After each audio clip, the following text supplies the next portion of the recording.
Higher education ہے اس کے کئی پہلو ہیں ایسے جو وفاق کو ہی چلانے ہیں، صوبے نہیں چلا سکتے. صحیح ہے، لیکن فنڈنگ کا ایشو ہے. میں تو فنڈنگ کے تناظر میں پوچھ رہا ہوں سر. فنڈنگ تو کرتے ہیں نا، صوبے بھی کرتے ہیں فنڈنگ. صحیح ہے. اس وقت اصل میں وفاق نے یہ جو 18th امینڈمنٹ کے بعد وفاق نے کئی چیزیں کلیریفائی نہیں کی. ایچ ای سی کا معاملہ کلیریفائی نہیں کیا. آپ بیٹھ کے طے کریں نا کہ یہ فیڈرل ایچ ای سی کا ڈپارٹمنٹ ہے اور یہ پروونشل ایچ ای سی کا ہے. اسی طرح آرٹیکل 172(3) جو ہے وہ یہ کہتا ہے کہ oil and gas are jointly owned. ٹھیک ہے سر. اب جوائنٹلی کا کیا مطلب ہے؟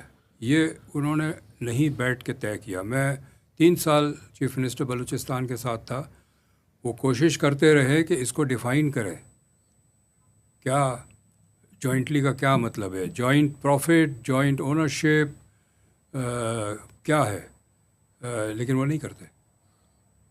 تو اس کا مطلب ہے کہ ان چیزوں کو ایمبیگوٹی کے اندر ہی ایمبیگوٹی میں رہنے دینا چاہتے ہیں، اور وہ وہی ویسے ہی چل رہا ہے جیسے پہلے تھا کہ آئل اینڈ گیس کے معاملے میں وفاق کے 18 امینڈمنٹ کا کوئی ڈی فیکٹو امپلیمنٹیشن نہیں ہوا ہے.